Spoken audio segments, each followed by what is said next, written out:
Coming at you from the AO Studios, it's the Fade Route with D and Z. Here are your hosts, D and Z.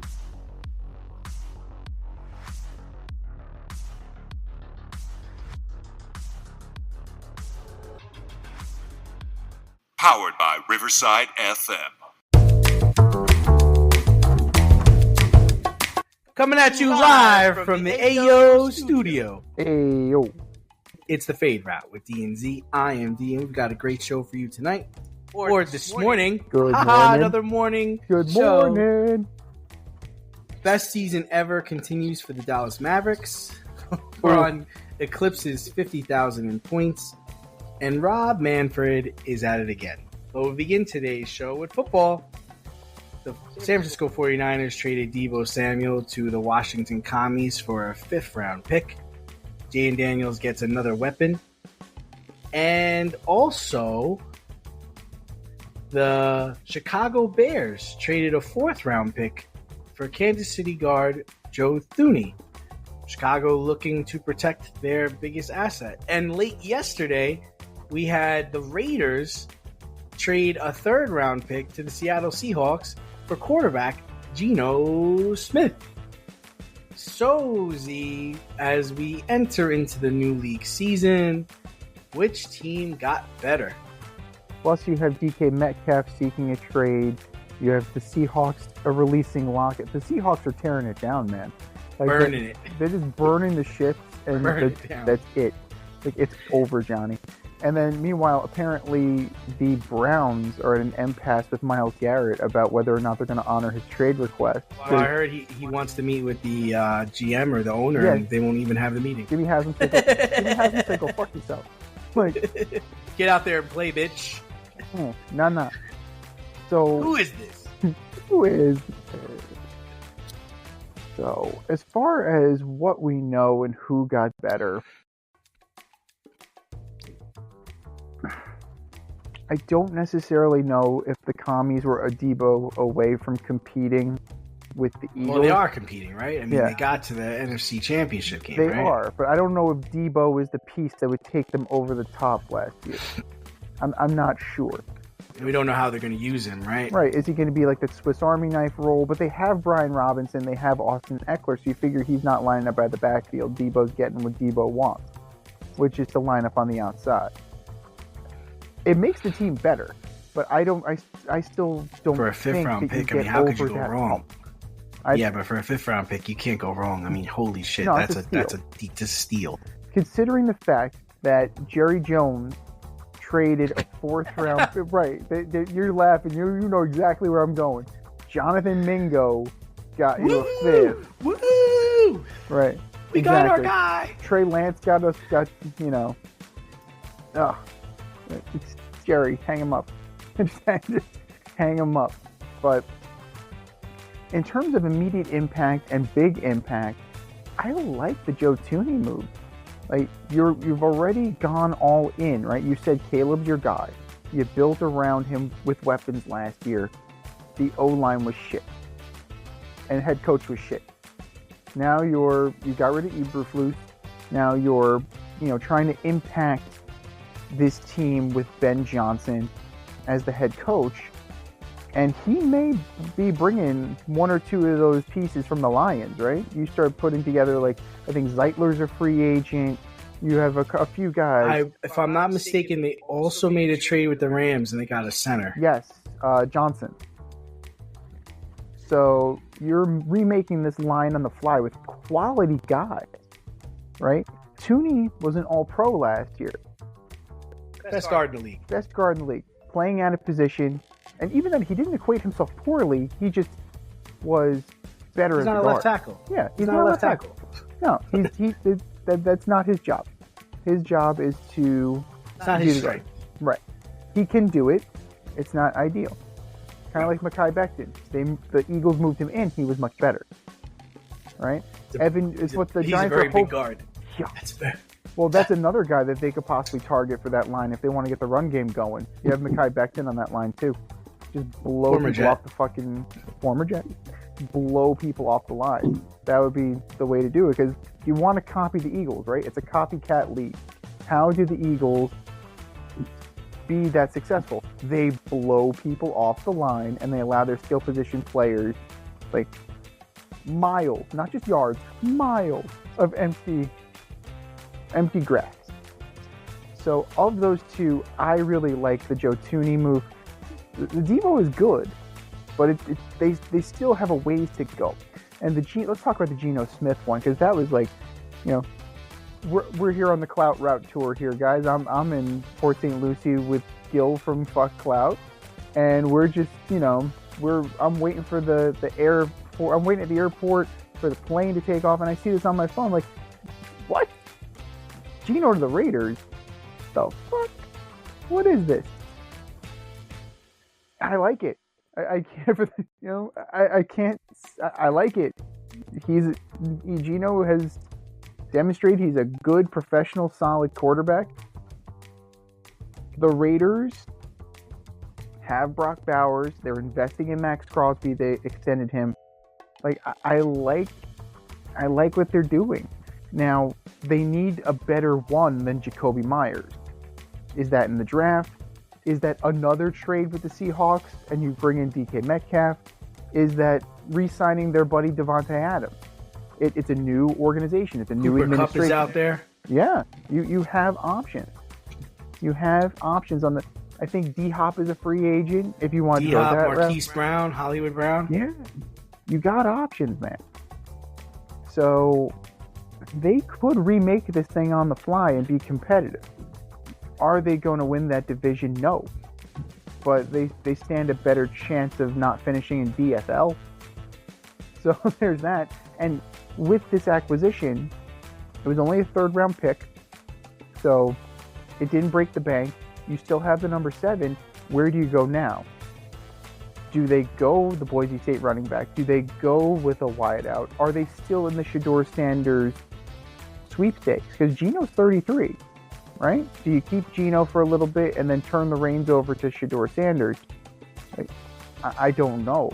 But the Raiders definitely got better. All three of these teams got better in incremental steps. But the biggest home run is Thuney the Bear. Hands down. Yeah, I agree with you. I think it was established once Ben Johnson became the coach that we are fortifying this line. And we're gonna start by getting this. We're gonna get the center from LA. We're gonna go get Joe Thuney, and I don't think they're done. No, I think they also draft one or two guys, and they've made a commitment that Caleb Williams is our future, and we're gonna protect our future. They have skilled players. They have the skilled position set. Their defense is pretty good. So I love this move. I love Joe Thuney. I think he's got 2 Super Bowl rings with the Patriots, and he's got 2 Super Bowl rings with the Chiefs. The guy can play, okay? This was clearly a salary dump by the Chiefs. I just don't know if it was the right one. I mean, and then they wind up franchising, was it Thompson, I think, or Smith? Tristan Smith? Trey Smith? Yeah. So that was the decision, right? It was like, okay, where are we going to go here? Joe Thuney is a little older, but I mean, he is. I don't know, man. The fact that they pulled this off, and like you're telling me the Chicago Bears, the only people that thought about reaching out to the Chiefs about Thuney. No, nobody else thought it would be a good idea to get a fucking all-pro guard for a 4th-round pick. Come on, like. So I have to say, in my order, I think the Bears did a great job. That's number 1 to me. Number 2, I think what the Raiders are doing is showing progress. They're showing progress as an organization, right? Devontae, you don't want to play anymore? You're fucking gone. We're not taking any more bullshit. We're going to compete next year. Trading for Geno Smith means you're going to compete. You're not going to look stupid on the football field, right? Because if you don't have a quarterback, you look stupid. You look bad. No matter if you win or lose, you look bad. Geno is going to show that we're competent, okay? We're going to compete. They have Bowers, who's good, and I agree with you. They need another number 1, but with the 7th pick, you could get the best wide receiver in the draft if you wanted to. You could bet the best running back in the draft if you wanted to. Like, you have that ability at 7. You could trade back, get draft picks, and still get the guys you want. So the Raiders are in a great position by making this trade. And again, it only cost you a 4th-round pick. And you look at these other teams who haven't made a decision yet on what they're doing with quarterback, like the Jets, like the Giants. Like, it only cost a 4th-round pick to get Geno Smith, or a 3rd-round pick to get Geno Smith. Hello? I mean, I don't get it. And last I'd put is the commies, because I don't know what, like, Debo gets hurt a lot, but everybody in Kyle Shanahan's offense gets hurt a lot. Like, that is the kiss of death. So, like friend of the program, but I mean, it's brutal. I mean, he's lining up wide receivers in the backfield, and they're getting fucking shot by linebackers. I mean, not cool, dude. Not cool, bro. They re-signed Bobby Wagner. That's okay. I don't know if that's sustainable. He's really old. I don't know if he can cover. He can play linebacker. He can play the run. I don't know how good he can cover anymore. But I do think that was a bargain. It's a steal for a 5th-rounder. I don't know what the 49ers are doing. I don't know where they're going. I don't know who's playing wide receiver for them. I don't know if they might be thinking about getting Darnold, because Purdy's up for a new contract. So I don't even know how that's going to work. Definitely very interesting. You know, here we are. We're in March, and we're still talking about football. So they're keeping it interesting. Well, the new year's coming, man. This is when all this stuff is. This is why all these things are happening around this time. The new fiscal year starts, and then you're going to have the post June 1st designations too. You're gonna have a lot of interesting machinations. You're gonna have interesting goings on right now, but you definitely, like, it's intriguing. Like, we're just at the combine. Like, it's heating up. We're only about 6 weeks away from the draft, give or take. Like, I think it's in May now. So we'll call it 2 months now. Yeah, so we're about rubber 2 meets months. the road, right? You really 10 weeks probably. I think it's in the middle of May. Okay. So we're starting to turn it up a little bit, and we're really starting to get that going. But rumor mills are like through the roof right now. Who's a package deal? Who's not a package deal? And like, it brings me to the Giants. And you talked about Devontae Adams. Like, I wonder. Like, that gives me pause, right? Anytime we mention Devontae Adams, we have to mention his little buddy, and whether or not they're a package deal. And our team's actually going to do that. And, well, apparently the Raiders are out on him. So it becomes a question of who is dumb enough to entertain this shit. And apparently the Giants are dumb enough to at least take a phone call. So this may break me. Like, this is real talk. This is therapy session right now. If the Giants sign Aaron Rodgers, this may break your boy, guys. I'm just telling you right now that this is tough. What's the alternative? You have a couple different routes to go. Do you want Sam? If the price is right. If the price is right. The price is 3 years, 100 mil.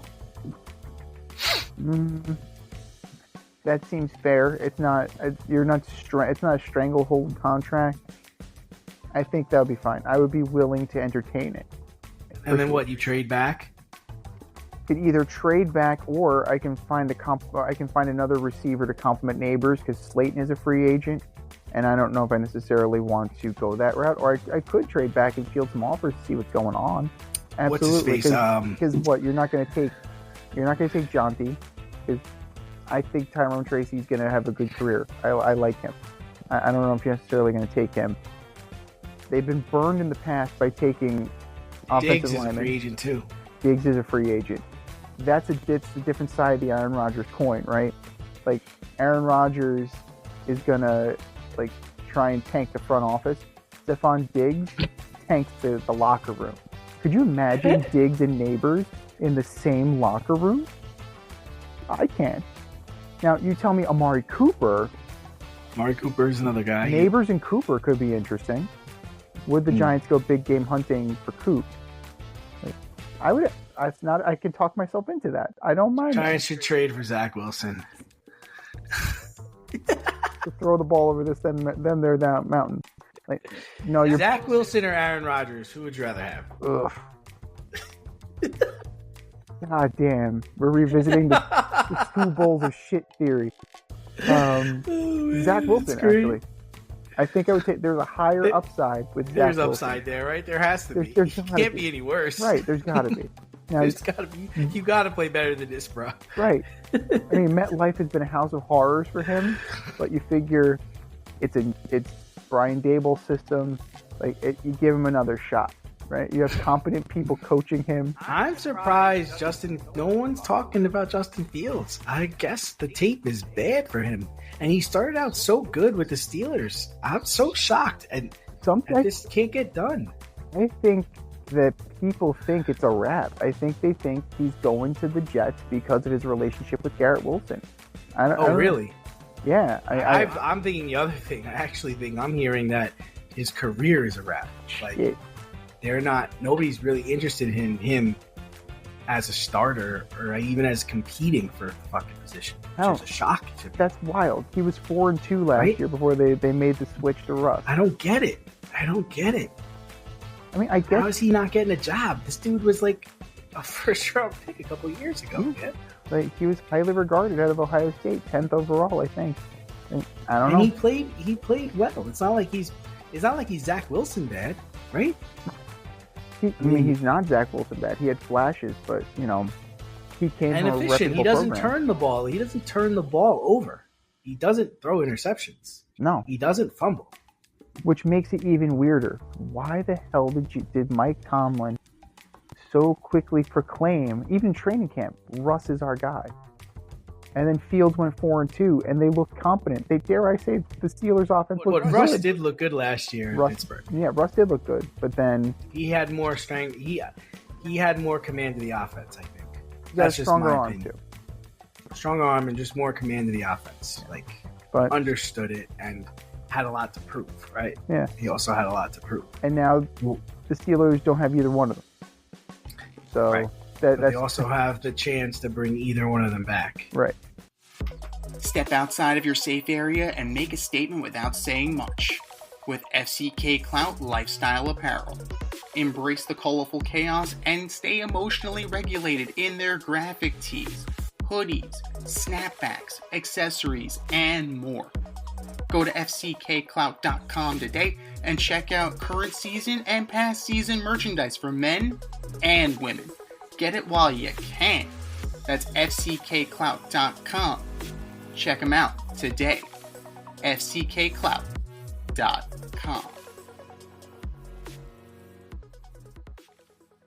Speaking of chances, second chances abound now that spring training is here.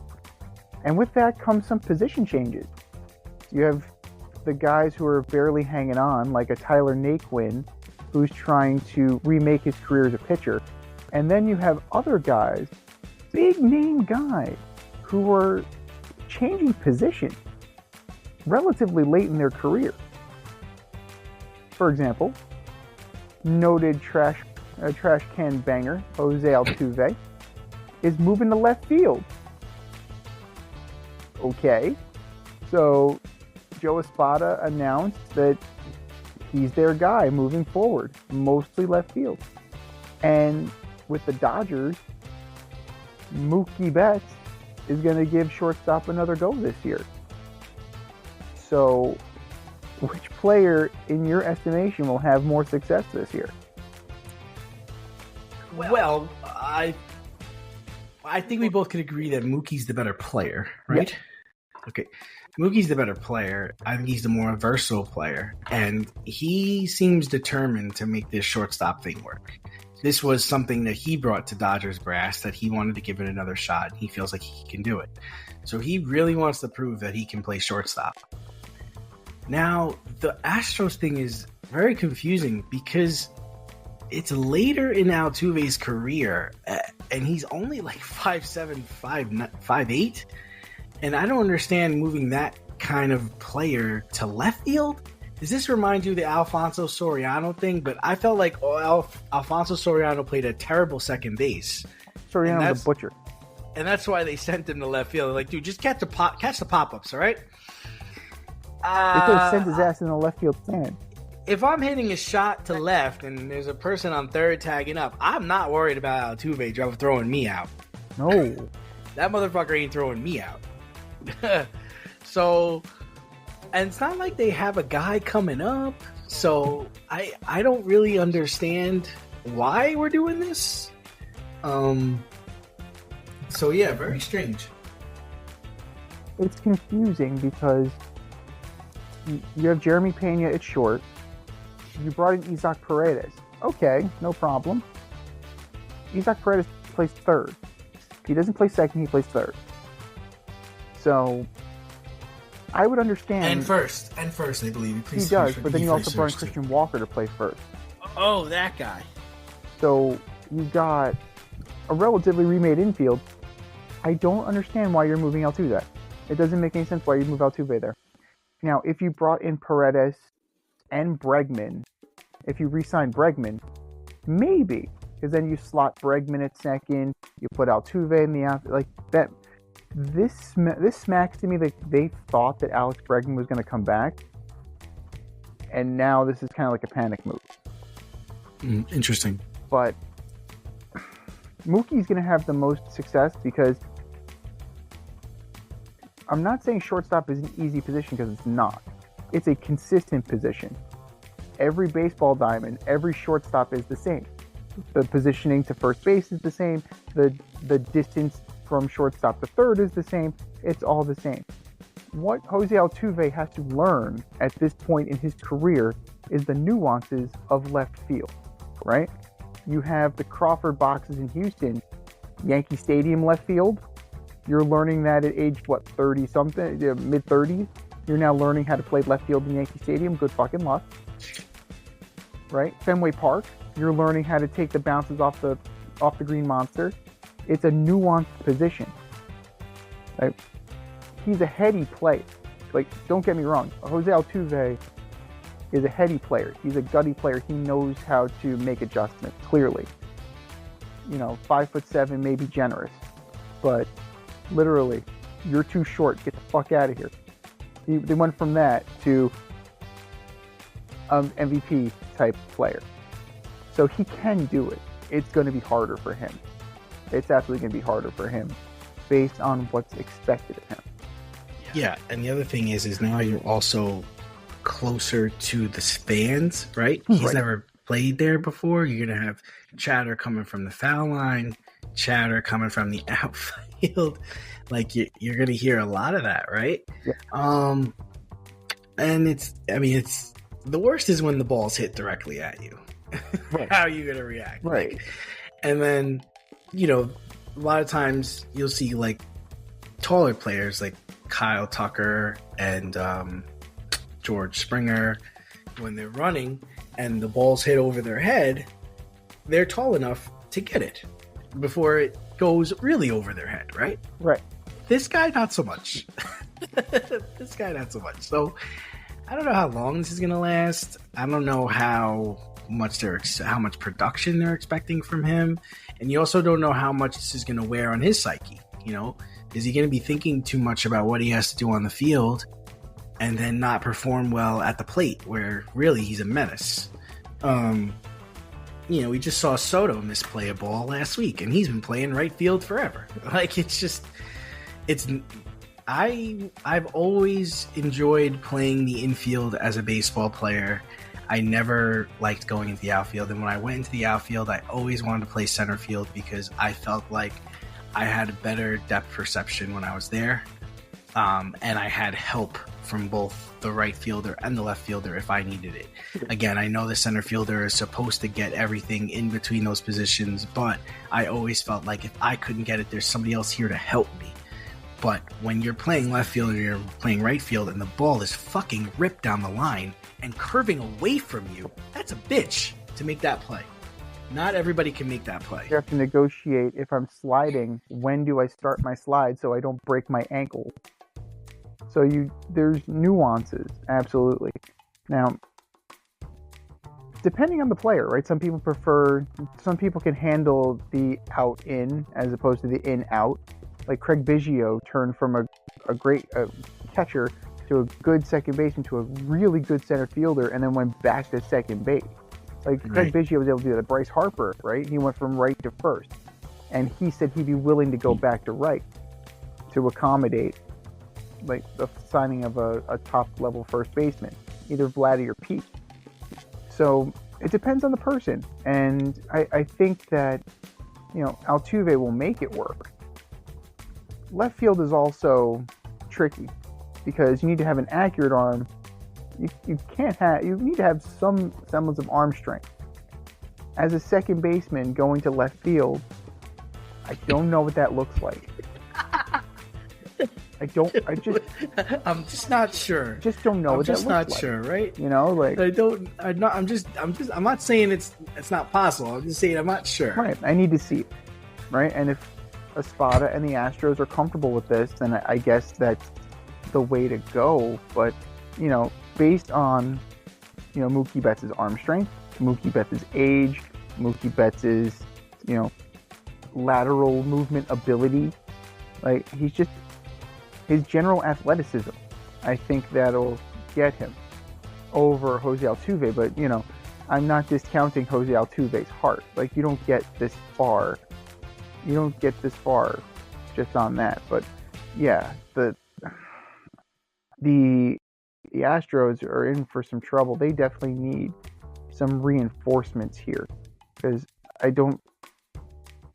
on their 40-man roster, the only second baseman is Jose Altuve, right? Because he's still listed as a second baseman. Like, right.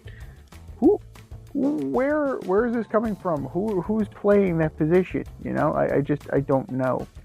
But I mean, worst comes to worst, they could always move him back. But then you also have a giant hole in your outfield too because you traded Kyle Tucker. Yeah. So. People are expecting big things from him, so it should be interesting how well he plays this year. Yeah, we're definitely in Chicago. Playing on the north side with the Cubbies. That should be really interesting to see. But speaking of interesting, old Rob is at it again. Old Rob. Old reliable. Old reliable. Rob Manfred. According to reports, he is considering a petition filed by Pete Rose's family to have his name finally removed from the ineligible list now that Pete Rose has passed. This would come posthumously, right? He died late last year. So, couldn't get this done while Pete was alive. Check. You figure once he's eligible, Pete Rose is going in. It's a pretty safe bet. I mean, he's the all-time hit king. Should Rob Manfred seriously consider this, though? Yeah, I don't like this at all. At all. Like, it took this man to die for you to finally, start considering it. And again, I'm a guy that's not a fan of what Pete Rose did, and I also don't think he should be in the Hall of Fame. He bet on baseball. It's a shame. It's just it just sets a bad precedent for guys like Ohtani and everybody else. But I'm just trying to say, I don't particularly like this. I don't even like the fact that they're talking about this right after this man's passed away. It's almost like a slap in the face. Like, oh, now that you died, now I'll let you in. Like, it was something that was really important to him. And if you were going to consider it, you should have considered it while he was alive, not now that he's passed on. And again, I'm in the camp of I don't think he should get in, but I just think it's terrible for you now to consider it just because he's passed away. Would you consider the Black Sox? Right. Where does it stop? Right. That's the problem. That's the problem we're at. That's why you can't let the steroid guys in, because then they all get in. I mean, it's all or nothing here. And what are you going to do? So now when A-Rod dies, we'll start to consider him going in. When Roger Clemens dies, we'll start to consider them. Like, they don't get to reap the rewards of feeling great about getting into the Hall of Fame, and while they're alive, and after they're dead, their family can enjoy it. It doesn't work like that, brah.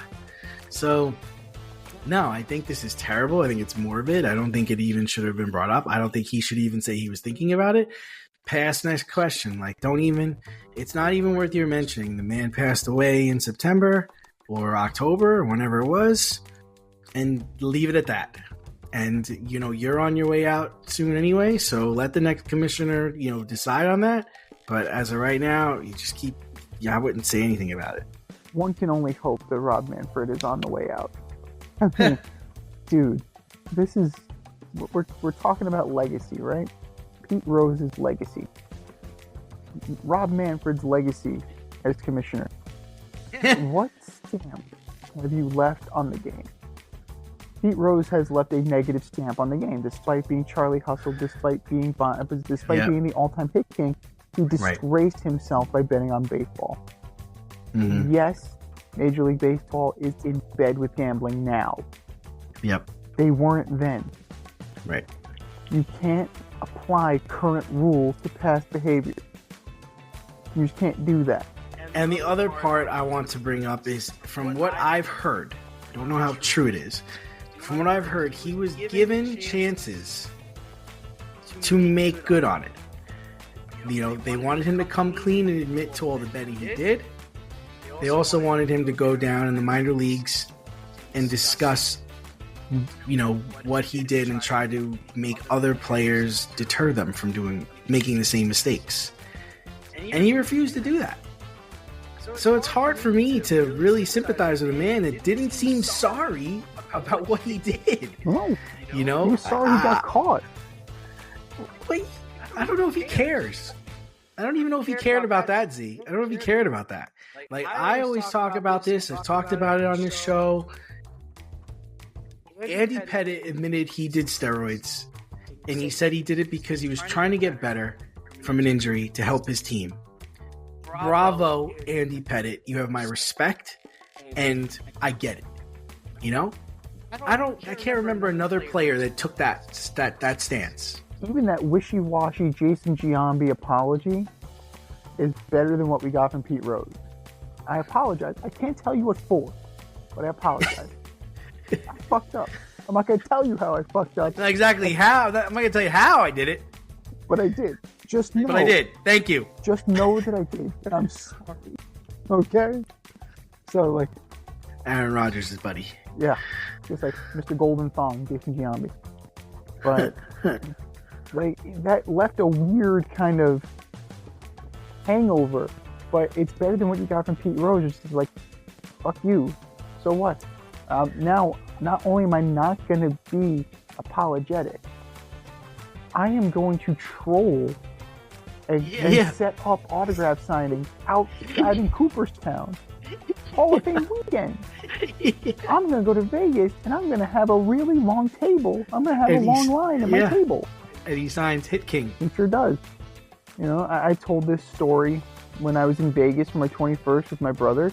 We went and Pete Rose was, in the mall at Caesar's Palace. And I'm like, you should be in, Pete. And he was like, yeah. Now I don't think that anymore. I don't think that anymore. Like, if that's the case, it becomes a case of you let everybody in. But then maybe that's what it is, though. Like, you have a specific room for them. Like, if it's a toilet, or it's the janitor's closet, or it's something like that. There's the dark history of the game. It's in this tiny, tiny room. And, but no, absolutely not. This is a slap in the face to the sport. And shocker, Rob Manfred is allegedly championing this slap in the face to the sport. But if the guy didn't want it when he was alive, don't give it to him when he's dead. If he could, I think he wanted it on his terms. On his terms, exactly. On his terms. You can't have your cake and eat it too. Like, that's not how life works. At least that's how I felt about it. I felt like he really didn't care. No, he didn't care. And he was being welcomed back into the game, though. He was carving out a good analyst career. He was good. All he had to do, even if he didn't mean it, we've all made apologies that we don't mean. Be sincere in the moment and shut the fuck up afterwards. But Pete Rose had the problem of not being able to shut the fuck up. Just feign sincerity and move on. Or just do the fucking Mark McGwire. I'm not here to talk about the past. Mark McGwire had how many years in the league as a hitting coach? Yes. And I do appreciate that about Mark McGwire, is that I feel like he's trying to get it in another way, because I believe he's won 1 or 2 World Series as a coach.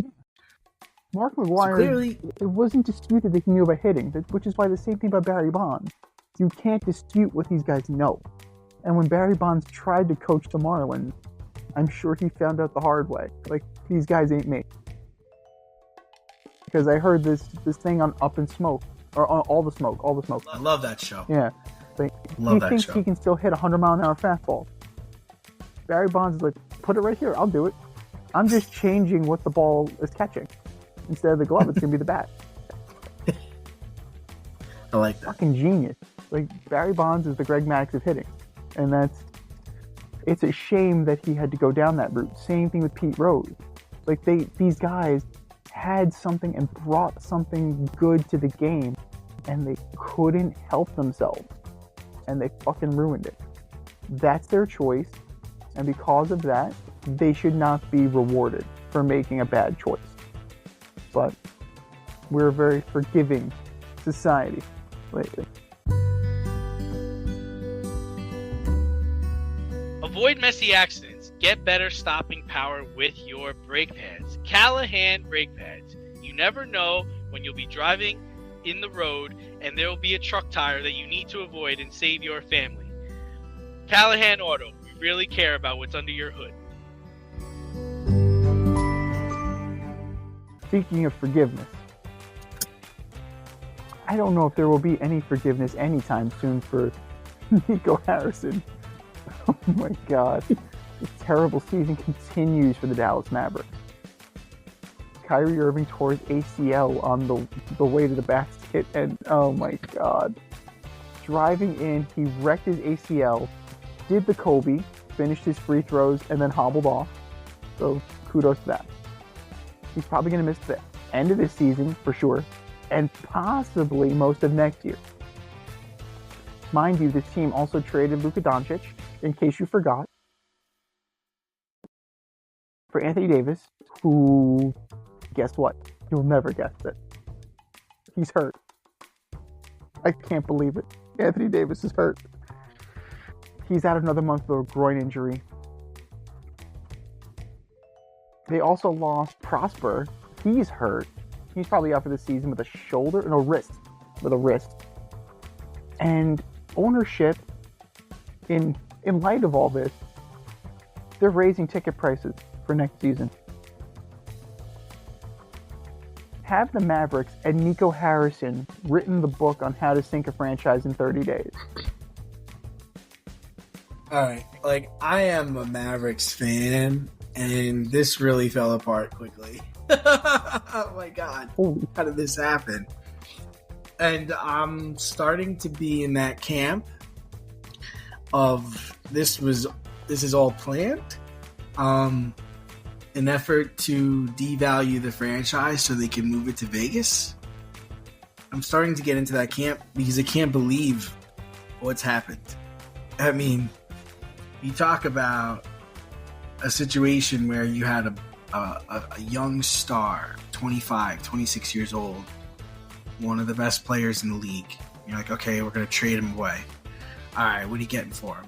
We're going to get Anthony Davis. And what else? We'll get another player. Okay. No draft picks? Nothing? Okay. And why are we doing this? To win now. All right, I guess I could see that in a 2 or 3 year window. All right, I guess I'm on board with this. Then Anthony Davis gets hurt. It's like, oh shit. All right, well, he'll be back in a month or so. We should be able to make the playoffs. Kyrie, by the way, has been playing out of his mind, playing phenomenal the last, this whole season, really. MVP type player. And then he goes down by tearing his ACL, and if I'm not mistaken, I believe he has an opt-out either next year or the year after. So, and the people who own this team now, because Mark Cuban doesn't own the team outright anymore. He's no longer a minority owner. They pushed him out, so he has no say on basketball at all. And these people who own the team are from Vegas. They're from the Sands Hotel. And just and now you're saying you're going to raise ticket prices. And I'm thinking that they're raising ticket prices, right? So that they can show less attendance. Because people go to Mavericks games. And if they can show less attendance, they can, really try to move the team to Vegas. Because here's the thing. It's I've worked in ticketing before, right? There's a way to go about raising ticket prices, right? And you don't raise the tickets in the 300s from $22 to $27, right? You raise the tickets on the floor from $400 to $460 or $480. So you really don't announce a price increase. Really, prices are staying the same, right? We're leveling everything out. We're making the floor and the lower bowl more expensive because those people are going to pay those prices, but we're not going to raise it throughout the whole thing, right? And to say that now, to bring that out now, to talk about it at this point in this juncture, when you've made terrible moves this season and you lost your star players, and you're not going anywhere anymore, and your future is looking terrible. It's just not a good PR move. It's not the right way to increase revenue for your team. Some of these guys are furniture movers. That's what this is, Major League. That's what this is. We're going to put together a team that's bad enough to relocate to Miami. The problem is in the NBA, there's already a Miami team. So Vegas is the answer, right? They've been touting, So you're feeling the same way now? Yeah, I think so, man. It's inexplicable to me. It's inexplicable. Because you couldn't trade Luka for draft picks, right? Because draft picks creates hope, right? It creates hope. We don't want hope. We want desperation for the next 10 years to make this happen. But Dallas is a big city, which is the only part I don't get. Well, they're not getting considerations from the city that they're going to get from Vegas. Right. So that's the thing. Right. There's elements of the town the city not playing ball with them. Did Mark Cuban know that this was the plan? That's the other part that I'm curious, because he still is a part owner. So he's sitting in on the meetings. Does he know that this was part of the plan? And is he on board with it? Because he also thinks to himself, down the line, there's value here. Not now, but down the line there is. Draft pick situation, right? If you trade Luka for draft picks, you can build your team through the draft, or you can trade them for another superstar.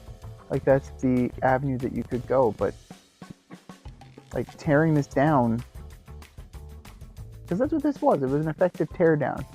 When we put the win now, we're fucking the future. Right? You have to think about that. Fuck them picks. Now, in the short term, it works, right? Ask Les Snead.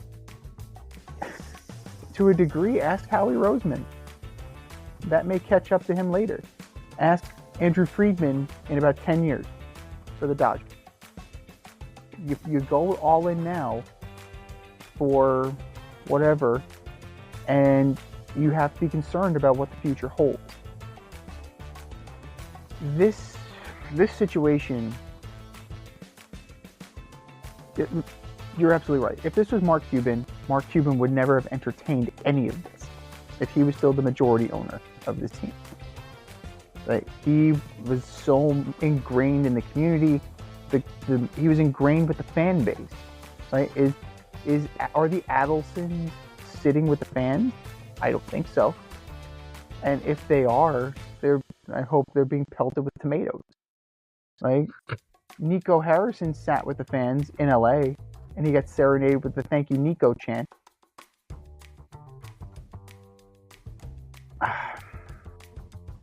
It doesn't make any sense.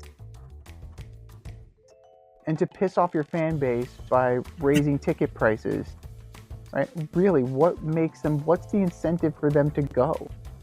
There isn't. And that's what you're trying, in my view, that's what you're trying to create. You're trying to create, I'm not re-upping my season tickets. I'm not buying tickets. I'm not going to these games anymore. Like, that's what you're trying to do. Right. Because if you wanted to do this subtly, or you wanted to do it where nobody feels it, you kind of spread it out. Right. And you don't, right? And you make, there's ways to make changes where only the people in the lower bowl feel it and not everybody feels it. Right. The way they announce it, it's everybody's feeling it. Like, it's let going him up in the whole arena. Let him eat cake. And you're trying to raise revenue. But you are already a very valuable franchise in the league. Yeah. It doesn't make any sense. Always remember, one of the things that you can control when you're controlling revenue is salaries. Yeah. They dumped a lot of salary, right? They did. Because they don't have to pay Luka. And they were going to have to pay him. You're not going to be paying Anthony Davis. No, you're not going to be paying And now Kyrie Irving is likely going to opt out. Here's the thing, and though. You're not going to bring him back. Right. No. This particular ownership group, no. And again, their owners, they can do whatever they want. They can, right? You can't get upset at a way someone runs their team. You can't. But there are instances, right? Like we talked about the Pittsburgh Pirates. How they've been shit for a better part of 100 years.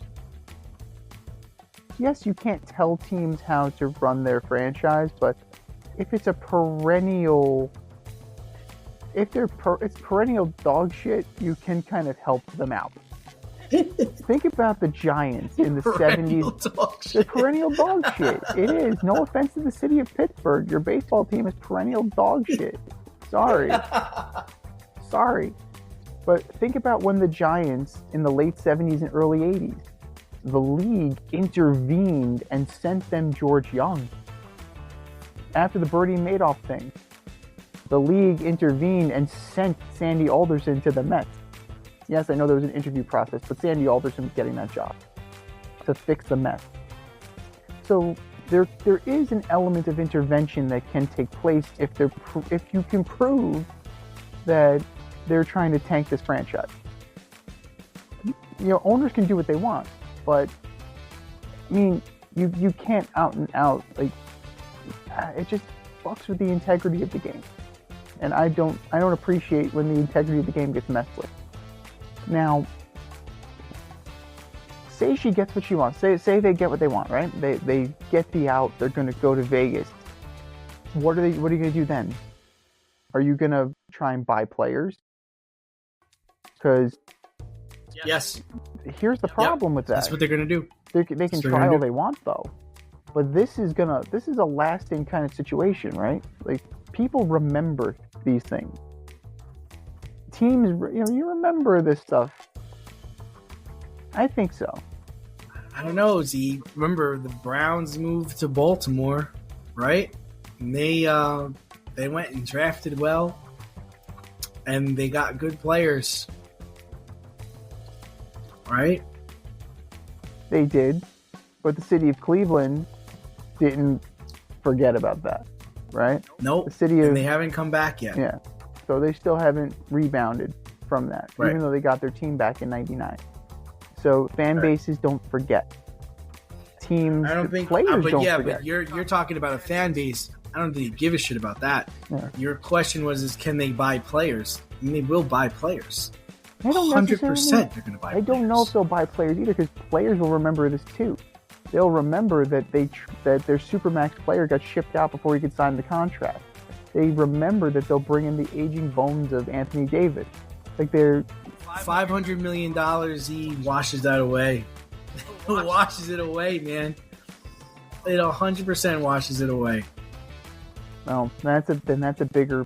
Because that's what we're talking about. That's how much it's going to be. It's probably going to be over that, right? Yeah. By the time that they're ready to really get started again, it's going to be over that. They'll probably... Well, what's going to happen first? Will the Mavericks get to Vegas, or will there be a lockout because of a CBA issue? the Mavericks will get to Vegas. Because $500 million is obscene. Like It's going to be stupid. in baseball, it's obscene. Like you and I have already said it. 2026 comes around, Major League Baseball, the players are getting locked out. Like I can see it from here. So we need to start getting our arms. We need to start getting ready because they may need scabs. They may need scabs. I'm just saying. Broken down 40-year-old catcher with bad knee. I am Jay Taylor. All right, perfect. They ain't cut you yet. Your wife and my kids. But it's not sustainable, man. $500 million for one player. Who knows what else they'll be promising them? Yeah. Especially if they have a Vegas franchise and everything that Vegas brings. Right. You're gonna play in the Sphere, whatever, Oh shit! or you're gonna broadcast the game on the Sphere. So, but then why would I go buy a ticket? Like that's some weird shit, man. But I don't know. I think you poisoned. I think she poisoned the well. I think the Adelsons poisoned the well here, and the fans would be within their right to say, "Fuck you, we're not coming back for the rest of the year. You fucked this up royally." Because what else do you see though? It's not just that the Mavericks are falling and all of their players are injured. Now you see Luka and the Lakers rising. They're second in the conference. So you're getting your nose rubbed into it by both ends. So if the fans wanted to walk out and boycott, shit, they would well be within their rights. But an NBA ticket is pretty goddamn expensive. So more, if they can't recoup those funds, their asses are going to be in those seats, unfortunately. For all you grill masters, green thumbers, DIY aficionados, and home repair heroes in the Richmond, Virginia area, if you're looking for personal service quality products and a convenient shopping experience, then look no farther than Thacker Ace Hardware in Colonial Heights. Owner Don Rackley and his team of local experts have everything you need to tackle every project around the house. I'm talking Benjamin Moore paint, Milwaukee and Craftsman power tools, plumbing, electric, hardware, the works. For you green thumbers, their nursery department is top notch, and I wouldn't be me if I didn't mention the grills. They have Weber, Blackstone, Big Green Egg, Traeger. I want one of everything. Give them a call today at 804-766-4223 and see how they can assist you. Or swing by 27 Dunlop Village in Colonial Heights. That's Thacker Ace Hardware, 804-766-4223, or swing by 27 Dunlop Village in Colonial Heights. Thacker Ace is the place with the helpful hardware folks. Speaking of asses in seats, was your ass in the seat when LeBron James scored his 50,000th point this week? Because he has now hit that point total for regular season and postseason combined. He is the all-time leading scorer. Now, completely. It wasn't just regular season plus playoffs. Now it's the whole enchilada. LeBron is the man. There's another chase happening right now. Washington Capital great Alexander Ovechkin is 9 goals away from Gretzky's all-time goals record single season. Regular season, mind you. Which is more impressive, LeBron's 50K or Ovi's 9 away from Gretzky's regular season record? I think my answer is going to surprise you. I'm going to say that I think Ovechkin's is much more impressive because I think this was a record that nobody thought would ever be broken, right? Yeah. I never thought any of Gretzky's records would be broken. He's the great one. And Alexander Ovechkin broke his leg earlier this year, missed a month, and came back and is lighting it up still. By the way, his team is in first, I'm pretty sure. They're one of the best teams in the league. They're the best team in the Eastern Conference. A very, very impressive season by him. LeBron's is remarkable because he passed Kareem, but I never thought he passed Malone, right? Malone was number one? Was Malone or Kareem? It's Kareem. He passed Kareem, but I never thought that was not obtainable. I never thought that was not possible, that someone would one day come along and score more points. The thing I think what's impressive about what LeBron has done is not necessarily how many points he's scored, but how long he's played at such a high level. That's the impressive part of LeBron.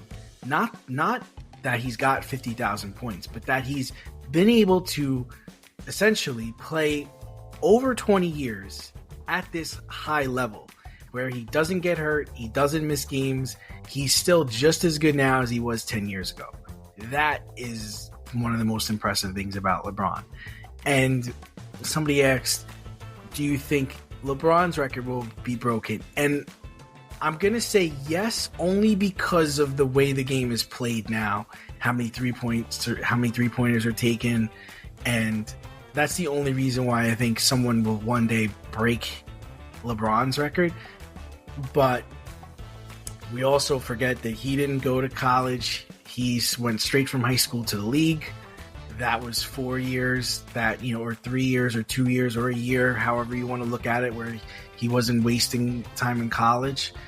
And the amount of times he went to the playoffs and the amount of times he went to the finals and all the games he's played, all the miles on him. The Olympics is more impressive. The Olympics.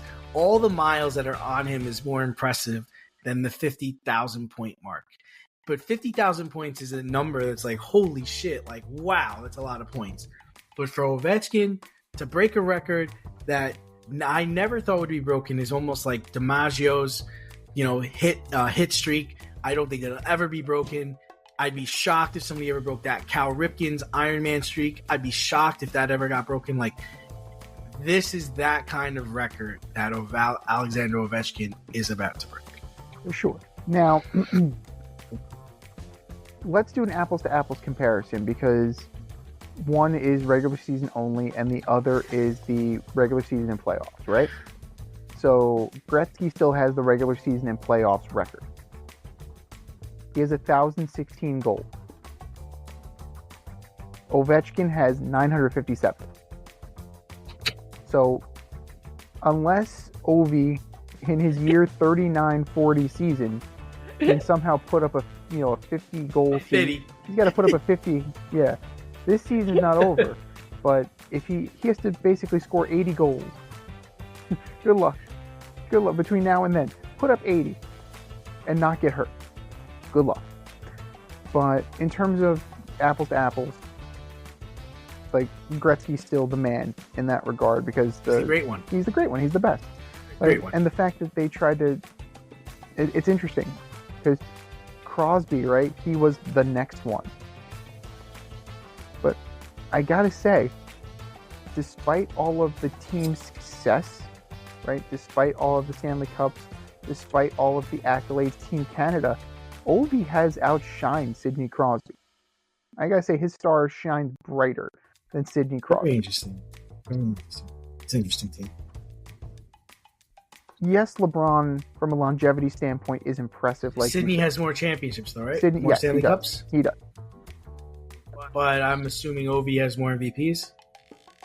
That, Let's check it out. I believe so. I know he's got a scoring title that Sidney. You talk, I'll go to the internet. Yep. So, LeBron's longevity is something to marvel at. Absolutely. playing from age 18 to age 40 against men, grown-ass fucking men. Rarely sitting out. Like he had a couple of injuries later in his career, but nothing that, but he put together a good solid chunk of time that he was able to compile these points, right? He was able to score. You have to take into account the threes, like you mentioned. It's easier to score numbers, right? Because you have the 3 versus the 2. Like it's easier to rack up numbers. Ovechkin's only count for 1. So that's just the nature of scoring. It doesn't sound as impressive because they count by 1. Sorry. But I gotta say. All right, so Sydney has 2 MVPs, 2007, 2014. That's the Hart Trophy, right? Yeah. And then Ovi has it 3 times. All right, so 2008, 2009, 2013. So you could argue that Ovi's had a better career. There's an argument there. There's definitely an argument that could be had. It's like Jordan versus Kobe, right? Kobe is a great scorer, but is Kobe the best player ever? No. Like, well, Sidney Crosby's not the best player ever. Best scorers of all time. Yeah. But he's a great winner. Like, these are the things that these are the nuances that you can parse with sports. And for me, it's more impressive that Ovechkin even sniffed Gretzky. Mostly because hockey's such a more physical game, right? If basketball allowed guys to check, think about that. If it was like the mid 90s where you could throw a shoulder into somebody and then maybe it will get called. Like, okay, now you have my attention. But Ovi has to deal with the physical play from the other team. He delivers. Like, Ovechkin's a train on the ice. When he gets going, like, he's delivering the pain, not just receiving it. So that's impressive too. The level of physicality that Ovechkin has to withstand, it's night and day, right? Because the NBA has started to legislate that stuff out, starting with, the Bruce Bowen foot under the shooter, which Jalen Brunson got caught by, which we'll talk about later. But defense has been legislated out of the NBA to a good degree. The NHL, you're still allowed to check. You're still allowed to do everything you need to do. Offensive changes in both leagues have kind of hastened this process. Gretzky had to play with the 2-line pass. Gretzky had to play with the clutching and grabbing. These are the nuances of the game that are generational. And as generations go, you're absolutely right. They're going to find a way to eliminate even more stuff so the numbers get even more inflated and guys look even more prolific. In both sports, in sports in general, they're artificially proliferating these guys. But it's okay. Like, that's the nature of the thing. That's the nature of the beast. That's what we're here for. But in terms of the physical standpoint, I mean, Ovechkin's he's a freak of nature. He's Wolverine. Like, who breaks their leg and then comes back in that short of and is still productive? Like, it's mind-boggling that Alexander Ovechkin is that guy. Right? There's a wrestler, PCO, he's not human. No, Alexander Ovechkin is not human. Like, that a broken leg. Now I'm back, Skip. It's been like a week. Said I'm back. I got this. All right. Okay, top line with Wilson. Let's go. You want to play? I don't care. You're just the best player in the league. Play. Okay. But that's, you can't be mad. Like, I was joking in our production meeting. I was joking with you about, like, Yawn. LeBron has 50,000 points. No, it's impressive. It is totally impressive. I'm being facetious when I say that, but I think we take for granted. I don't think in our lifetime we'll see another player like LeBron. no. He makes the best basketball player. I was arguing with people about this at work, where they're saying, well, he's a pass-first player. I was like, no, he's not a pass-first player. He makes the correct basketball play. If he's triple-teamed, somebody's fucking open. Right. If He's going to pass the ball to the open guy and trust his teammate to make the shot. I've seen Kobe shoot over 5 guys. I've seen Shaq dunk on 5 guys. But I've seen Jordan pass it up in clutch moments to Kerr, to Paxton. He makes the correct basketball play. He takes care of his body. He does the right thing off the court. You never hear about LeBron Scandal. in any trouble. No. Scandals. And it would have been so easy for a young 18, 17-year-old kid to get mixed up with the wrong group of people. And he didn't. Right. I think that is another remarkable part of him. And after all these years, he's managed to stay healthy, eat right. You don't hear him messing around with women. You don't hear him. He has kids. He takes care of his kids. He doesn't have kids with multiple women. You know, you don't hear about like strip clubs naming their area after him. Like, you know what I mean? Like, he's just a stand-up guy. And I mean, he's not my favorite player, but it's hard not to be impressed with the statistics and what he's been able to do. I mean, LeBron and I came out of high school the same year. Right. Like, I haven't picked up a way, basketball in 4 years. The other. In an alternate timeline, I'm hosting this with LeBron, and and you're like, he's talking about me. Yeah, exactly. Earth 616. Right. In the multiverse. Right. In an alternate timeline, you're talking with Ovechkin, and I'm the leading scorer in NHL history. I still think you're Jake Taylor in that other universe. Completely Jake Taylor. I got to put my knee brace on before later. The meniscus is healing, but it's not there yet. I got to do catching drills. I have to do in catching an drills alternate with my universe, softball girls. you're talking in an alternate universe. You're talking to Robert. You're talking to Thorne in his solarium. Yes, exactly. Cut the crybaby. Roger shit. Thorne. You're talking to Roger Thorne in his solarium about not diving for balls. You tank another play like you did today. I'll cut your nuts off from down your Stuff down your fucking throat. Coffee? Oh my god. But we do. You bring up an interesting point. We do take for granted how great these guys are. We do. And we're always quick to anoint the next guy. Like we anointed Connor McDavid. Who is phenomenal. He's great. Connor McDavid is a great player. Is he going to touch Ovechkin? I don't know. Yeah. I don't know. Like who did we anoint in the NBA? Like who's the next LeBron? Like I think they're trying to line it up so it's they've been trying out guys, right? They tried out Giannis, they tried out Jokic, they're trying out Tatum now. Yeah. They tried out Luka. They've been trying out guys. Could it be Cooper Flag? Maybe. Who knows? But LeBron was a perfect storm of the time, right? Like you mentioned, 18 years old out of high school. Now that you have to do the one and done, or there are other ways to go around circumventing college through the G League or international play. But LeBron was one of the few successful high school players, right?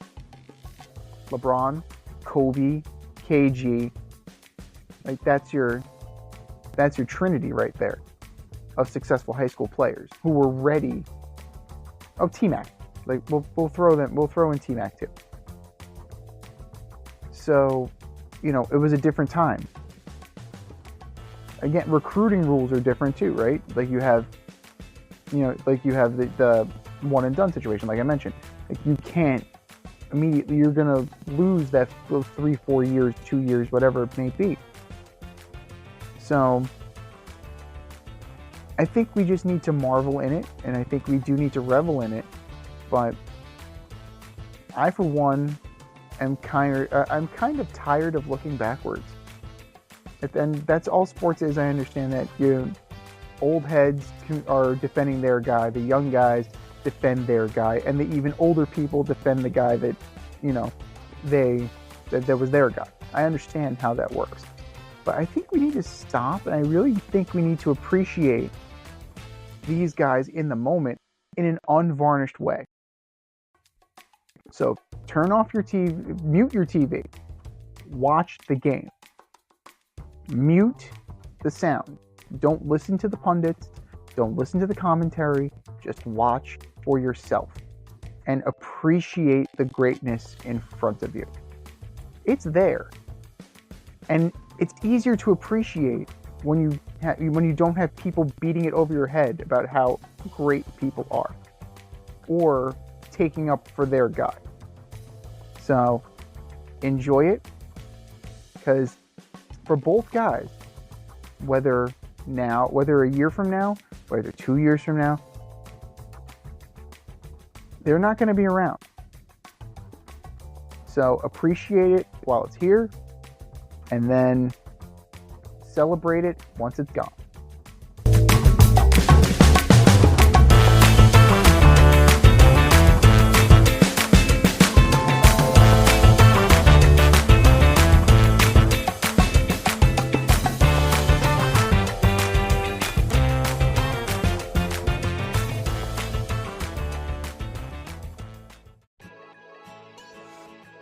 You can't help but smile when you see a balloon. PopstarsBalloons.com offers spectacular balloon decor for all of life's events, specializing in custom balloon creations and installations for private events, corporate and school functions, photo shoots, brand events, and fundraisers. Led by certified balloon artists, the Popstars Balloon team shape balloons into custom works of art. Popstar Balloons provides full concept balloon design, build and installation services, as well as pre-assembled decor pieces available for pickup or delivery. Popstar Balloons is a woman-owned, small family business focused on providing professional balloon services using only high-quality, 100% biodegradable natural latex balloons made in the US and Italy. They consistently prioritize the safest use and handling of balloons in a sustainable and responsible manner. Popstars Balloons is located in Westchester County, New York, but likes to party at events throughout New York City, Connecticut, Long Island, and New Jersey. Popstars Balloons can also accommodate balloon decor services for destination events. No event too big, no event too small, and their custom personalization service is the perfect touch. They also offer a full line of event decor options like backdrop, prop rentals, tablescapes, dessert table setups, custom signs, and they always deliver with a smile. Whether you're looking for gift balloons, classic decor, or large-scale design for a big impact, Popstars Balloons will create the perfect decor for your theme, vibe, and space. So if you have an idea in mind or need inspiration, Popstars Balloons decor will be the cutting edge and spectacular. Visit popstarballoons.com to pop your next event.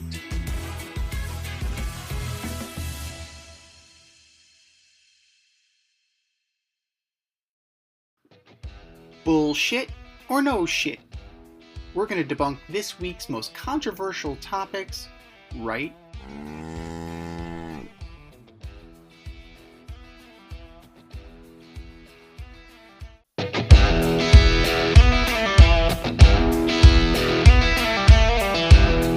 All right, boys and girls, we have some statements, and they're either bullshit or no shit. Bullshit or no shit. Number one, the next man up mentality will work for the New York Knicks after Jalen Brunson rolled his ankle. Yeah, who's that going to be? Bullshit. I mean, you saw him in that overtime game with the Lakers, taking the ball and really getting buckets. Like, they couldn't stop him. I mean, really, it's unbelievable how well Jalen Brunson has taken his game to the next level. And I've never been a believer of the next man up mentality. And I think what you have to do is find other ways to win, focus on other players. It's not the end all be all for the Knicks. They're still in third. It's only going to be 2 weeks, but to say that it's next man up, that's a discredit to Jalen Brunson. That's like if LeBron went down and someone would say next man up. Right. Well, like you say, what do we have to do? We got to build them in the aggregate. Where are you getting? We'll replace them in the aggregate. That's it.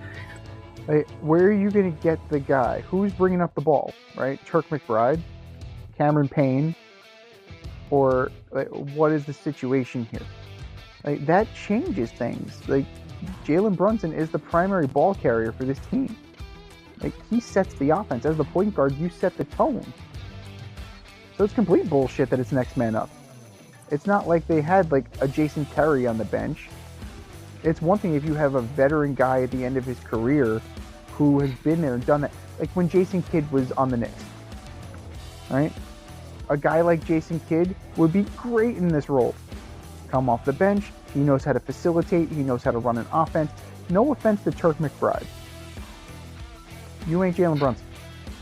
No offense. I mean no disrespect. You are no Jalen Brunson. So for the next 2 weeks, I got to say they have to figure out a way to make this offense run through Karl Anthony Towns. Yeah. He's got to be the guy. Or 3-and-D with Mikal Bridges.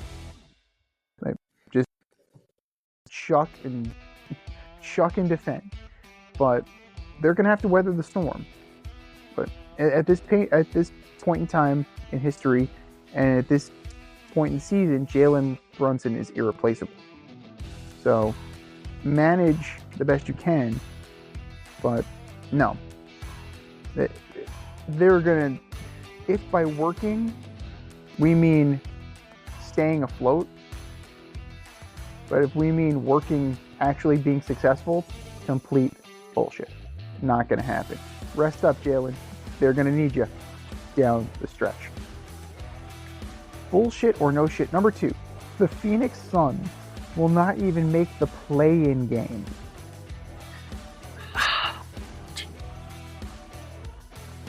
All right, I'm gonna say no shit because there's just, if you watch them play, there's just no cohesion. They don't talk to each other. Like during timeouts, everybody just goes on the bench. Nobody's talking. There's no hype. There's no like energy. There's no enthusiasm, and it seems like they have disregard for what their coach is saying to them. This team should not be in 11th place or 12th place. Nope. This team should be at the very worst 6th.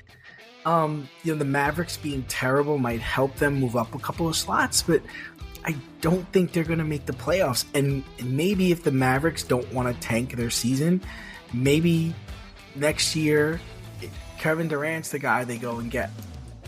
Interesting. Oh, interesting. Kevin Durant is pretty much, he's done in Phoenix. He said as much. They're trying to facilitate a trade. Couldn't happen. I'm kind of sick of that. I'm kind of sick of Kevin Durant too. I'm not happy here. Where?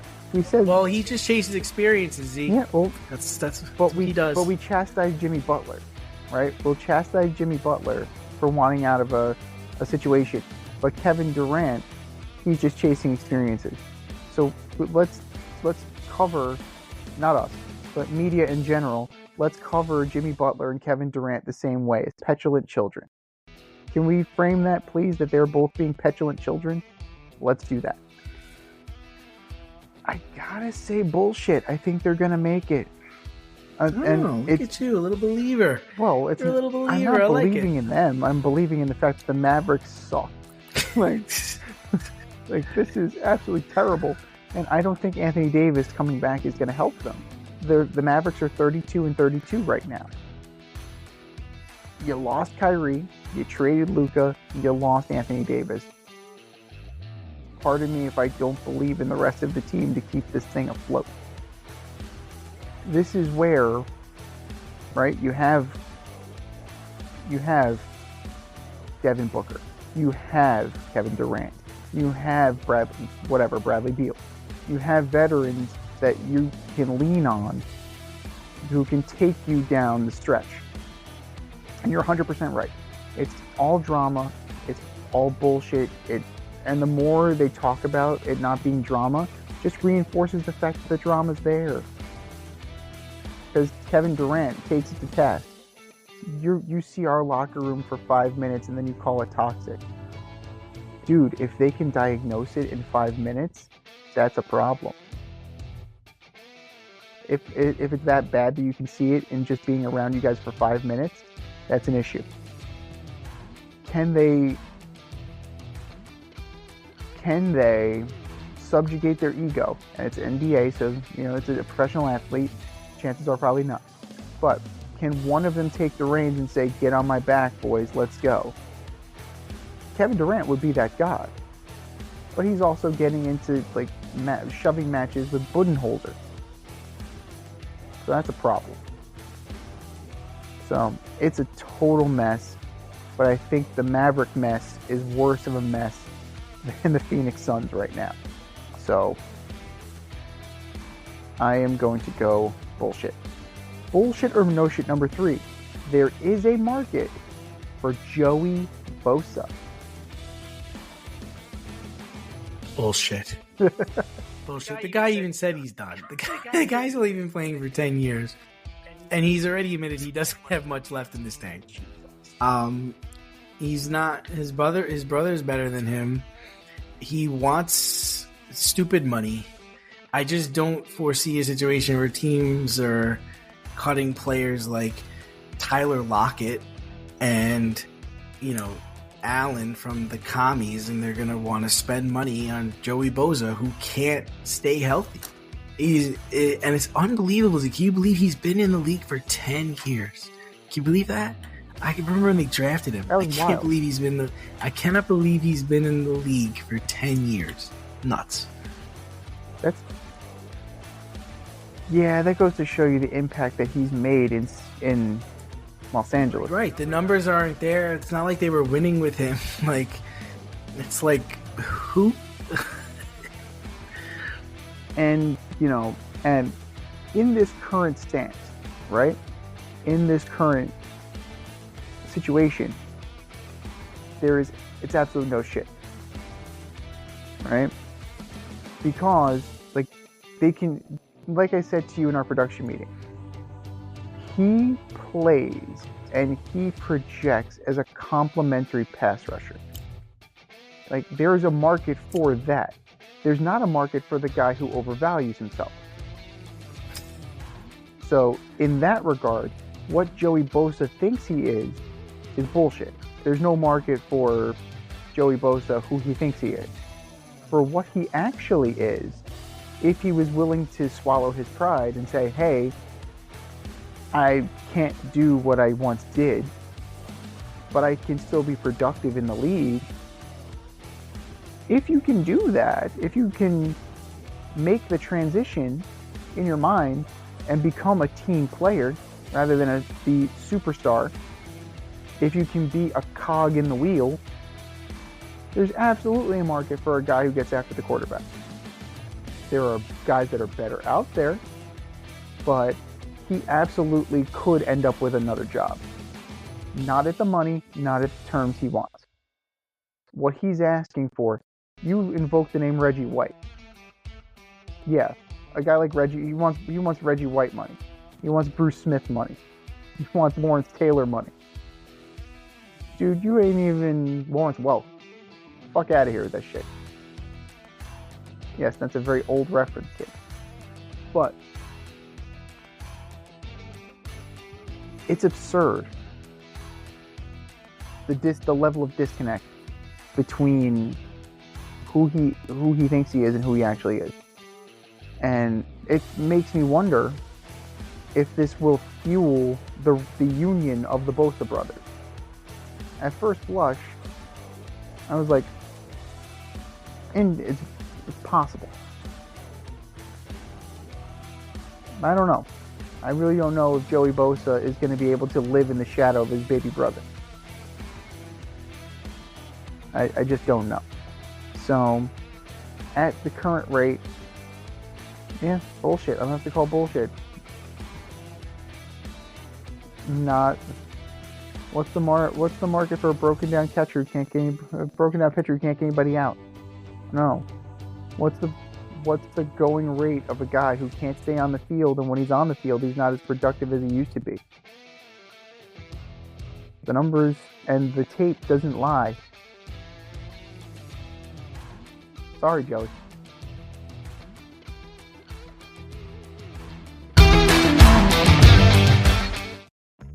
Your favorite podcast has its own merch line now. Go to the Fade Store with DNZ.com today and check out our releases in apparel, accessories, drinkware, and more. Ever wanted an Alleged Superstar t-shirt? We got those. You want some yoga pants? We got those too. And we're not done yet. We have a lot of exciting collaborations and new products on the way. But check out what we have now at the Fade Store with DNZ.com. That's the Fade Store with DNZ.com.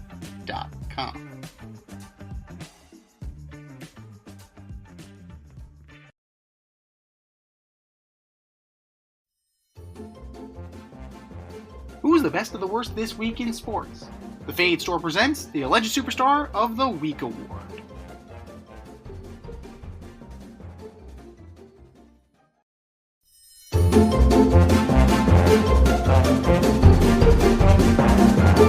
All right, boys and girls, you know what time it is. It's time for the Alleged Superstar of the Week. You know how it goes. We put up a poll on our X account at FadeRouteDNZ, our Instagram poll at FadeRoutePodcast, and now you can vote on our Spotify page. Go to this week's episode and vote on your Alleged Superstar. The winner gets a shout out on this here show and takes home the coveted ass trophy. Do you know who took home the Alleged Superstar of the Week this week, Deep? I don't. Joel Embiid. Surprising. Very, very surprising. But not undeserved. The process is a problem. The process has officially become... The process is a problem. The process has officially become a problem. But that was last week. This is this week. Who are your nominees for Alleged Superstar of the Week? D. All right, so first up, I've got wide receiver on the Jacksonville Jaguars, Christian Kirk. Who? Yeah, that guy. He was traded in division to the Houston Texans this week. They think so little of you, sir, that they've traded you to a person in their division because they think you can help them lose. Oh, Jesus. Christian Kirk, you are my Alleged Superstar of the Week. Number two, another guy who was traded this week, actually yesterday, Brad Marchand. Again, traded in division to the Panthers, who eliminated the Boston Bruins last year. They think so highly of you that they've traded you to a rival, to a team competing for the Stanley Cup with you, because they think you will help them lose and not help your team lose. Him and Kachuk, that's going to be really interesting when that comes to fucking fruition. Oh my God. Brad Marchand, you are my Alleged Superstar of the Week. And number three, Joey Bosa. 10 years in the league, and you just got cut because you're terrible and you are constantly hurt and you still want to get paid big money. So your brother is better than you. Z thinks you're a complimentary player. I think you're a complimentary helper at McDonald's, but that's just me. Joey Bosa, you are my Alleged Superstar of the Week. What do you got, Z? All right, so here, let's put it this way. There's a running bet with J.J. Watt and his keeper at Burnley. If the starting keeper has to keep a clean sheet for the remainder of the season, and J.J. Watt will come out of retirement and go play for the Bengals. That'd be cool. Would you rather sign J.J. Watt, removed from retirement, or Joey Bosa? Oh, that's awful. Oh God. That is man, Z, that's a tough one for me. I'm gonna just take Joey Bosa because at least he played last year. I don't think Watts played in like 3 years. Yeah, but his body's healthy until he gets popped in camp. Allegedly. Allegedly. Well, you know how that goes. I feel great, man. I feel great. And then I love my life. I'm gonna pick a fight. He's gotten better. First camp day. It's over. Pop my hammy. Done. I popped my Achilles. We're good. We're good. This was a good idea. This was a fun. This was a fun promotional thing for Burnley. Like, I'm done. I got this great job at CBS. I'm just gonna keep doing that. Yeah, I got to agree with you. Like, it would be a cool idea, but I think I would take Joey Bosa. He's still in. Right? Yeah, Right? I think so. Still got to take the guy who's actually in football shape. My first pick for Alleged Superstar of the Week is Jimmy Haslam, owner of the Browns. Your best defensive player wants a meeting to discuss his future with the team. He's on record saying he would like to be traded. Your response? Fuck no. F no. We're not entertaining this. So you're saying you would rather have an extremely unhappy and cantankerous Myles Garrett on your roster.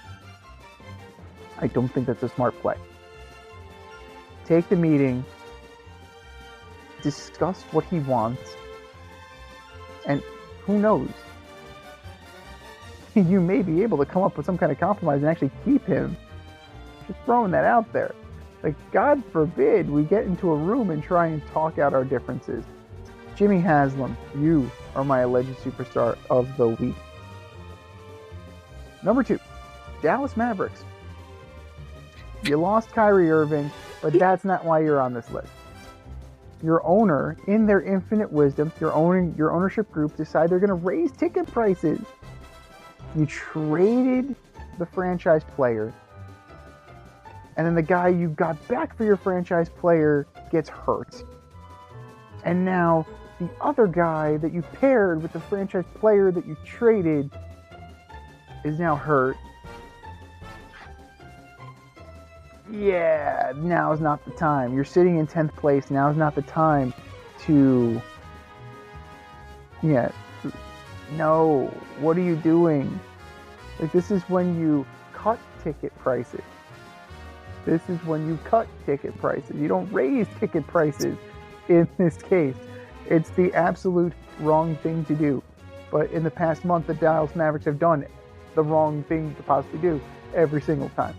Dallas Mavericks, you are my alleged superstar of the week. And then number 3, just because he's a perennial contender on here, Rob Manfred. You gotta go with Rob Manfred here. I know we were talking about retiring him, but we just can't quit him. He just keeps doing stupid shit. Pete Rose does not belong in the Hall of Fame because he bet on baseball. Plain and simple. Don't even entertain this, and don't make it public. You just look like an idiot. That's it.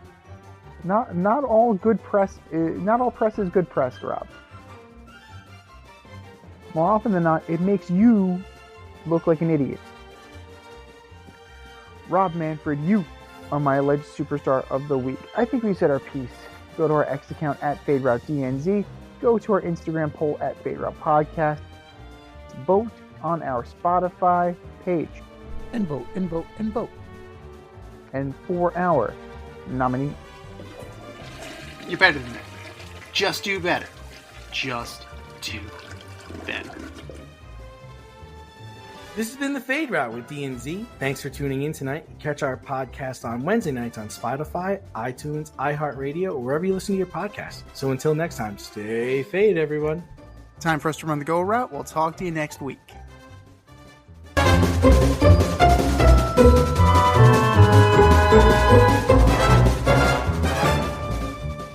Hey Thanks for listening to this episode of our podcast. If you liked what you heard and you want to hear more, be sure to like and subscribe on your favorite podcast platform. Leave us a review, rate us 5 stars, turn on subscription notifications, and share on social media. Tell your friends and spread the word.